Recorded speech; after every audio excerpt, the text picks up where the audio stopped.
Hey folks, so I wanted to do another follow-up on my last SSRI tapering video to talk about where I'm at and address one specific concern that was brought to my attention. Now, it's been a couple of weeks since my last video, and I've been doing a lot better.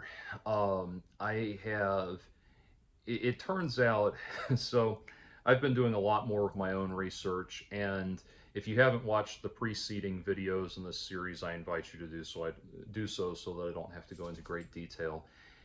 This one will be fairly short, but basically, when I started my SSRI taper, my doctor gave me my GP at the time gave me a hilariously optimistic uh, time frame within which I would complete my taper. That I would do 3 weeks. I would go from 20 milligrams Lexapro to 3 weeks at 15, 3 weeks at 10, 3 weeks at 5, and then we'd be done. And as you may recall, in mid-March, I had a horrible crash from the withdrawal effects, one that it took me some time to recover from. And so now I have been holding solid at 10 milligrams ever since the March crash, and now I will be next week starting, I believe, my 7th week, holding strong at 10 milligrams. And what I've been doing is focusing on giving my body time to acclimate to the new normal. And this is what mitigates the effects. As I looked into it more, it turns out you need really about 12 weeks at each stage of the withdrawal or the tapering process for your body to reacclimate. Like, you need to give your body time to completely reacclimate to get back to where you feel normal again, and then you need to stay normal for a few more weeks. So it will be at least another 2 weeks before I attempt to go down on my SSRIs again. And the concurrent issue with that is dealing with the hypertension that I mentioned in the last video. The all signs are looking positive on that. So as I mentioned, I have pretty bad white coat effects, which white coat is, or white coat syndrome, as they call it. It's not an actual condition, but it's just the reality that some people panic when they have their blood pressure taken, which, raises the blood pressure and, gives you exactly the wrong result. So rather than focusing on measuring, my last reading at the doctor's office was very positive. It was 128/78, which is great. And so with that in mind, rather than checking it every day, which is only going to make me nervous and anxious, what I've done is just focused on doing the lifestyle changes. So this Thursday will mark my 1 month, 1 month of keeping my sodium intake under 650 milligrams. And originally, for the first couple weeks, I did 400 milligrams, and then I started to get some negative effects from that because, as it turns out, you actually need a certain amount of sodium. So I brought the minimum is 500, so I brought it back up to 650 to give me a buffer between that and the minimum, but I'm still keeping it under what I need. And one of the things I think I talked about this in the last video, but one of the problems I have with anxiety, and this goes all the way back to when I was a kid, was my anxiety tends to onset in the morning. The first, 2 to 3 hours of my day are usually when I have the most anxiety. And if I experience anxiety later in the day, it's usually a passing response or over response to some unpleasant stimulus or something to that effect. But this kind of uh, automatic onset of anxiety tends to happen early in the morning. And so I worked on my diet in this regard, that, you lose electrolytes when you sleep. You go 8+ hours on average without refilling your electrolytes. And so you need to get your electrolytes back up as soon as you get up. And what I've started doing is I've got a very specific balanced diet, none of which includes those sugary cereals from when we were kids that they show it surrounded by fruits and nuts and berries and everything else to balance out something like that. I always think of the Calvin and Hobbes where Calvin says is eating his chocolate frosted sugar bombs, and he says, "Look, it's part of this balanced breakfast." And Hobbes looks at the box and says, "They're showing a guy eating a dozen grapefruits." Uh, but anyway, so I have been having for breakfast one peanut butter and jelly sandwich, one small handful of almonds, and then for crucially for magnesium, 2 squares of dark chocolate. Now this is not just eating a Snickers bar or something. This is the it's the this what I've got is 92% cacao, which is it's just what you eat for healthy purposes. It really doesn't even taste like chocolate. Although my as I've switched over to it, my taste buds are acclimating, so I'm enjoying it more and more. But 2 squares of that for the magnesium, and then a piece of fruit, usually a banana or an orange for the potassium. So that's been my breakfast.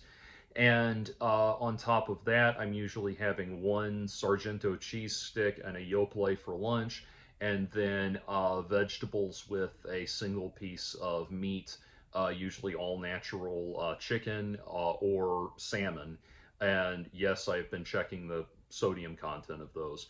And so one of those two pieces, and the peas and corn, the vegetables I get are usually peas and corn, which are the no salt added variety, which have about 20 milligrams per container. So it's been going great. I've been keeping good track of that. And as you can probably tell from looking at me, I've already lost a good deal of weight. I've lost about 15 or 16 pounds, depending on what scale I step onto. So that's also good news. Um, so that's good. I have a checkup with my doctor next week to talk about all of this and the tapering stuff and all that. And so where I'm at right now, finally at that point where I have reacclimated. I'm reacclimating at 10 milligrams, and I have had a lot more calm over the last 2 weeks than I have had anxiety and panic. I've worked on a lot more grounding and centering techniques to address address panic and anxiety when it comes up. But there is, and then I also found out that, and I kind of knew this, but I didn't know much about the science behind it. There is a connection between digestion and anxiety where your blood flow goes to your stomach. Blood flows to your stomach, your insulin, and this is your glucose level, something else go up while you're eating, after you eat. And that can actually trigger anxiety in people with anxiety issues and PTSD issues, which I have both. So that's something that I've been dealing with for a long time. Mitzi's butt says hi. And the and anyway, so that's something I've been dealing with for a while now. And I needed to. The hypertension issues existed to some in some form or another long before I started my SSRI tapering. So I needed to get this stuff addressed, especially because anxiety can cause blood pressure spikes. So I need my baseline blood pressure to be at a comfortable level. Now, as I say all of that, I wanted to address something that one of my more well-meaning viewers mentioned, and that is they said this person. Now this is a person I don't know them personally, but they interact on my channel frequently enough that I know they mean well, and I know they are not trying to uh, they're not trying to gaslight or troll or anything like that. I know they mean this well and they mean it sincerely, so I'm going to address it. uh, but this person writes in, and this was 12 days ago, about which I think was a day or two after Mitzi gets. Mitzi's favorite toy is lamb chop. If you've seen the little lamb chop toys they make for dogs and cats in the pet store, I get her those, and they disappear after a while. But I just got her a new one, and she throws lamb chop in the air. That's what I'm watching over here. Is she? It's the cutest thing. She wants me. She'll let me throw it, of course, but she throws it for herself. It's the funniest thing. Anyway, so this person, like I said, I know that they mean well, and I know that they are genuinely concerned. So here's what they said. They said, I've weighed offering more of a response to this. This is in response to the last video in this series. I've weighed offering more of a response to this video, but here goes. I've listened to this a couple of times, and overall, what I'm hearing is a man whose mental health struggles are really starting to affect his quality of life. The way you talk about trying to find healthy things to eat sounds less like someone just trying to make good decisions and more like someone who feels out of control trying to find something to stabilize with. In the past, has Lexapro or any other med helped you with this? If so, I would respectfully ask you to reconsider if getting off it is the right decision. Okay, so here's the thing, and this is why I wanted to address this, because this is important. What I am dealing with, the fresh hell that I've been putting myself through, has not been my mental illness. That is not what is causing me problems here. Mental illness is not the issue here. The SSRIs and the tapering process is the issue here. This is there is a very similar effect in the withdrawal from this that there is from withdrawal from opioids, withdrawal from various recreational drug addictions, things like this. It is still it is a chemical dependency, and that means that my body depends on this chemical, but it will not, but for certain effects. Take it away, and my body has to figure out how to function without it. Now, I asked a well-respected authority on the matter, ChatGPT, to explain what's happening in a way that this person and any other layman could understand in 30 seconds or less. And this is what it said. When you go on SSRIs, your brain adapts by reducing its natural serotonin sensitivity, relying more on the medication to maintain balance. Over time, your system adjusts to this new normal. So when you taper off, your brain has to relearn how to regulate serotonin on its own. That process can involve withdrawal symptoms, anxiety, brain fog, mood swings, not because your original issues are returning, but because your neurochemistry is recalibrating. It takes time, and it's part of healing, not proof that you're broken. Okay, so the reason I wanted to play that for you, and obviously I know it's an AI, but ChatGPT, with any of these things, explanations it gives, can provide you with a list of sources the length of my arm. I mean, it's it's very thorough, and that is very accurate. And of course, I confirm all of this stuff with my doctors as I talk to them and everything. But that's where I'm at, and I had ChatGPT describe to me, not in biological terms, but in more metaphorical terms, what it should feel like at the different stages of recalibration. And it talked about how once you've, you know, the metaphor that it used was that basically within the first week of changing the SSRI taper, or tapering down to a new dose, your system really hasn't felt it yet because the half-life is still going. Then about the second week, your system is suddenly hit with the shock of the change, and it feels like you're in a storm. And it said, imagine you're a ship in a storm, and you're the captain of a ship in the storm, and you and the crew have to go down in the hold and write it out. Please don't write to me explaining to me how ships, sailing vessels actually function in storms. I don't care. It's just a metaphor. Anyway, you and the crew have to go down in the hold and ride out the storm, the turbulent waters, and all of that. And that goes on for the first 3 weeks or so. And after a point, you're starting to wonder if the storm will ever go away. And by the end of the fourth week, going into the fifth week, you should start to see some breaks in the storm. Like you get to the eye of the storm, kind of, and you can kind of come out and start to look around, and you know there's going to be more storm coming, but you're starting to say, okay, we can stick our heads above the deck again. And then by the fifth or sixth week, which is about where I am now, you should be. It described this as the return of the navigator, where you should be able to get back out of the. Uh, you should be able to climb back out onto the top. But return to the navigator returns to steer the ship once again. Returns to the wheel to steer the ship once again, and the storm's not completely gone, but the waters are calm enough that we can start to navigate again. And that's the metaphor that it used. And that's about where I've been. But this is not when I went on this, and to answer your question, if you will go back to the original video I made in this series, you'll see that I already answered that. No, no, I never got peace and healing from these medications. I only got side effects. And when I went to I switched. I tried to go off Zoloft escitalopram twice. Is the generic name? Not no not It's sertraline. That's the generic of Zoloft. Sorry, I just say the brand names because that's more easy to remember. But anyway, when I tried going off Zoloft twice on two different occasions, cold turkey.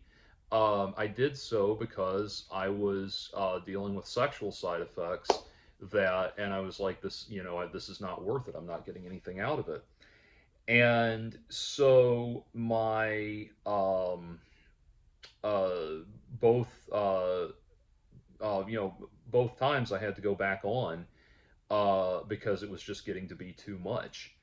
The withdrawal effects are getting to be too much. Now I didn't realize I should be doing this with doctors help and that medical help and that kind of thing. Also, uh, trying to for some reason back when I first did this, trying to get a doctor's appointment even with my insurance was like, okay, we'll see you in 2 months.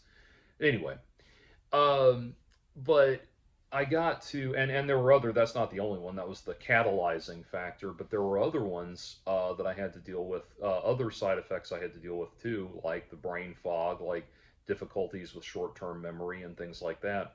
Through the years, it never gave me peace. It never helped things. I still dealt with fear and panic and anxiety and all of that stuff. It never made anything better. And so that's why I'm working to get off them once and for all. And so all you're doing, whether you understand it or not, all you're doing is saying, uh, stop trying to push through the withdrawal effects and get off the drugs. You're telling me to get back on the drugs to escape the effects of trying to get off the drugs. And I'm not going to do that anymore.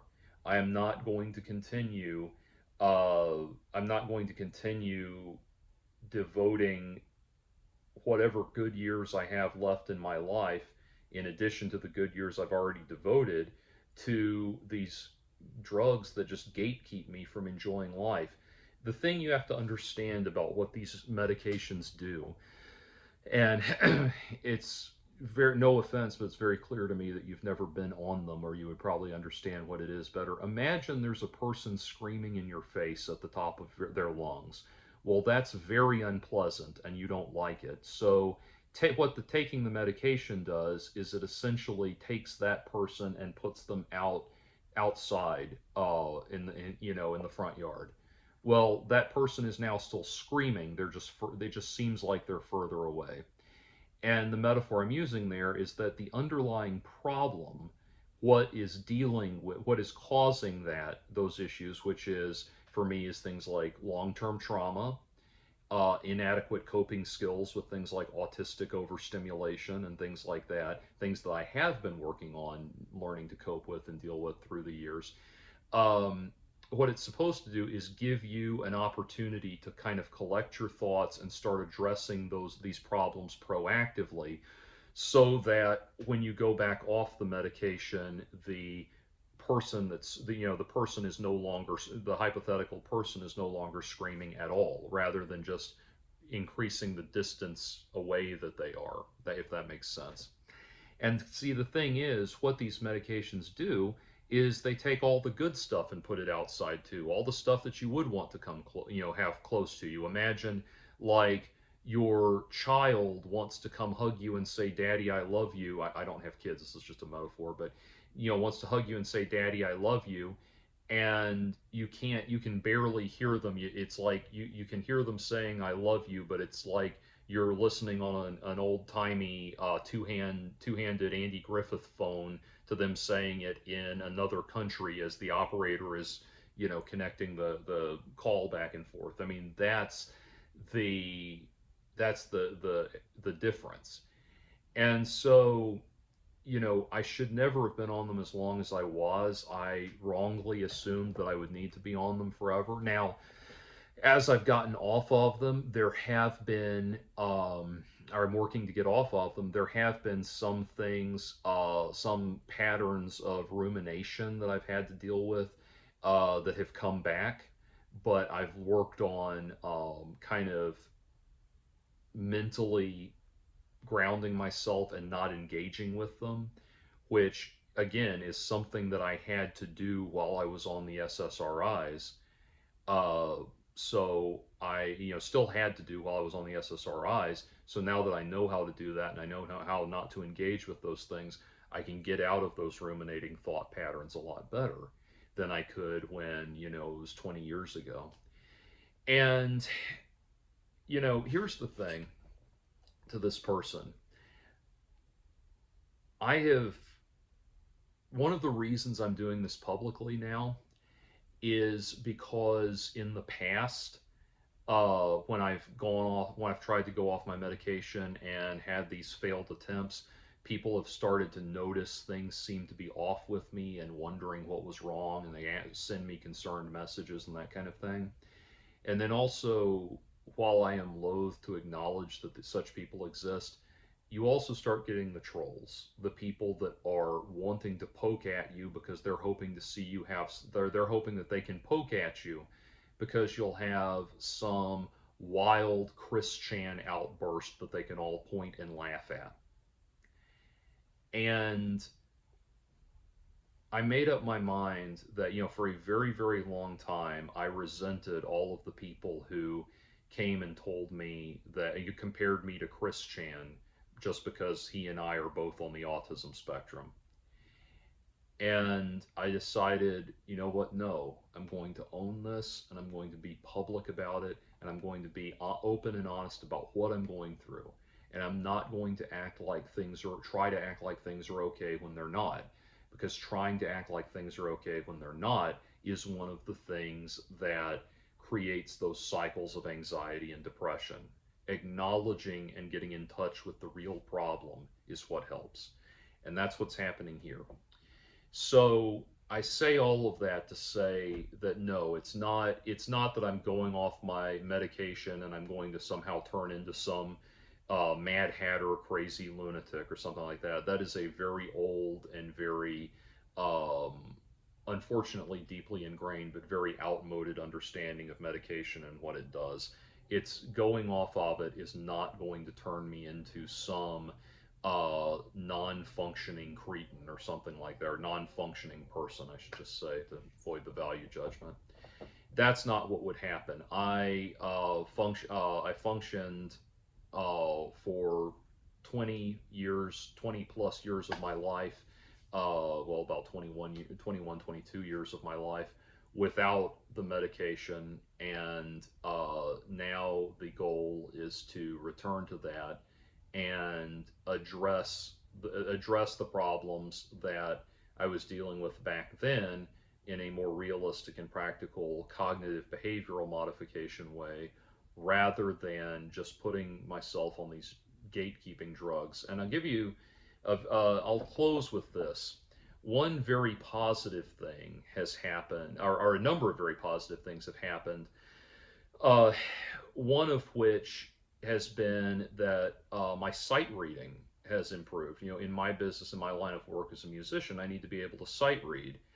In just the last few weeks, my sight reading, because of the clean living, because of getting my diet worked out, a lot of that stuff, a lot of excess sodium and unhealthy eating and all that can contribute to brain fog.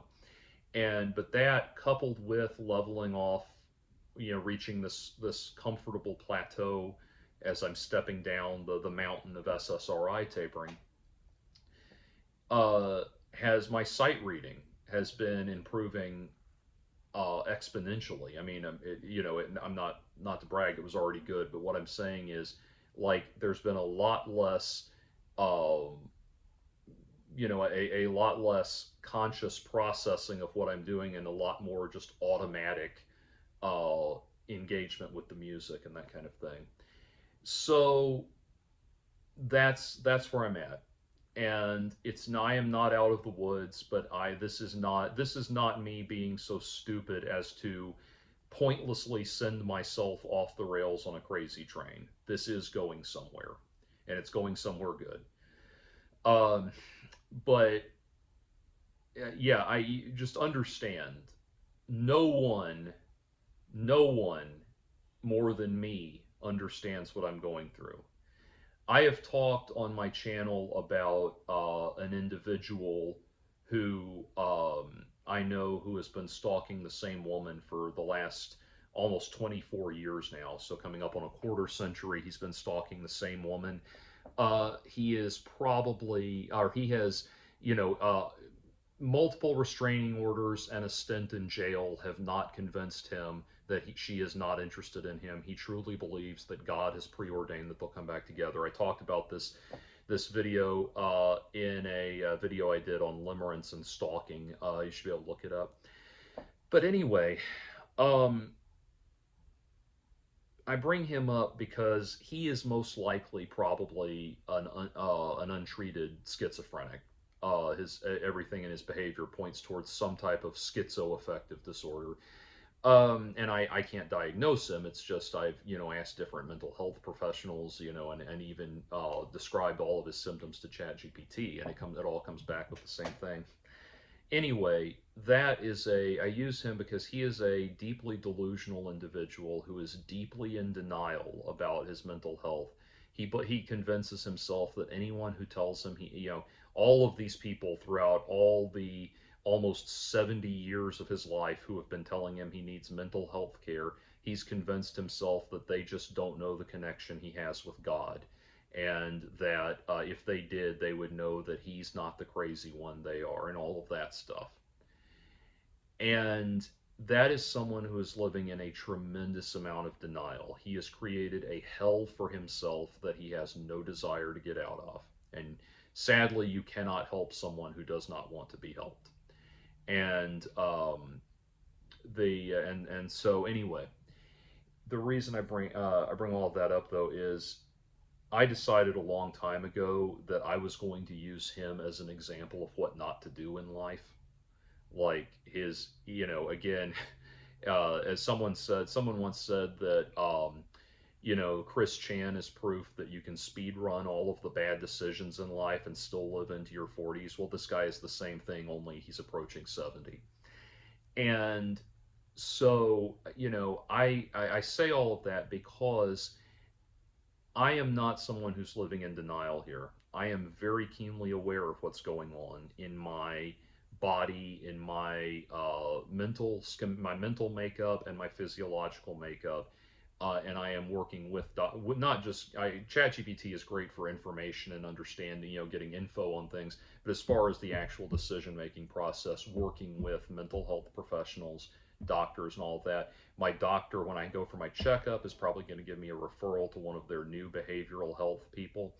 And one of the things now, one of the reasons that I'm irritated about all of this process is that the reason I went on Lexapro, like I said, was the primarily the sexual side effects, and so I went to a behavioral health professional, uh, covered in my health insurance, that said, well, go on Lexapro. It doesn't have any of the sexual side effects. So I just took her word for it, and went on switched from Zoloft to Lexapro. And then a couple years later, I'm talking to my GP about it, and my GP says, I mentioned this, that, being on Lexapro hadn't helped with sexual side effects. Was there some other problem I'm having? My GP said, Lexapro is one of the worst ones for sexual side effects. So she got it wrong. She was wrong. This is why I'm trying to get so much, and trying to do so much of my own research from legitimate sources. Not, I've had people come to me and say, "Well, Jordan, I've had excellent success with kratom. You should, or not kratom. What was it? Special K, ketamine. You should really try ketamine." Like, no, no, I'm not trying ketamine. I'm not doing all of that shit. I'm talking about actual medical help. But I am trying to get as much information as legitimate information as possible. And the problem is that we have, to get on my soapbox as I'm wrapping this up, the problem is that we have doctors who know a lot about getting you on SSRIs. They don't know how to get you off of them. They're not trained in getting you off of them.